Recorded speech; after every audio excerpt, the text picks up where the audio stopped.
జూబ్లీహిల్స్ ఫలితం ఆ మంత్రుల్లో నయా జోష్ నింపిందా? ఆ విక్టరీ ఇచ్చిన కిక్ తో రాబోయే స్థానిక పోరులో క్లీన్ స్వీప్ కు పక్కా స్కెచ్ రెడీ అయిందా? మిగతా జిల్లాల్లో మంత్రుల మధ్య కోల్డ్ వార్ నడుస్తుంటే అక్కడ మాత్రం సీన్ రివర్స్. గిల్లి కజ్జాలు లేవు, ఆధిపత్య పోరు అస్సలే లేదట.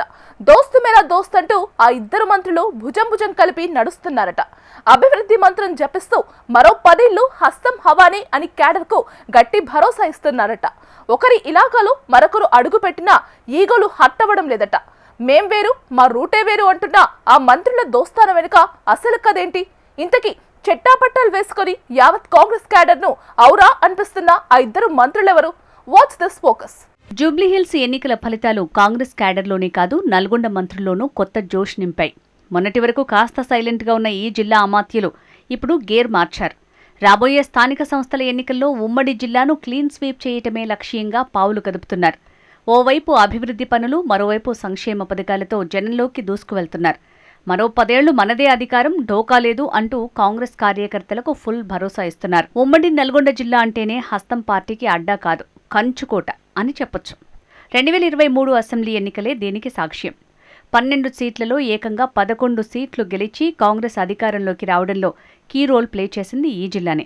ఆ తర్వాత జరిగిన పార్లమెంటు ఎన్నికల్లోనూ 2 ఎంపీ సీట్లను ఖాతాలో వేసుకుంది. ఈ ట్రాక్ రికార్డే సీనియర్లైన ఉత్తమ్ కుమార్ రెడ్డి, కోమటిరెడ్డి వెంకటరెడ్డిలకు కీలక మంత్రి పదవులు దక్కేలా చేసింది.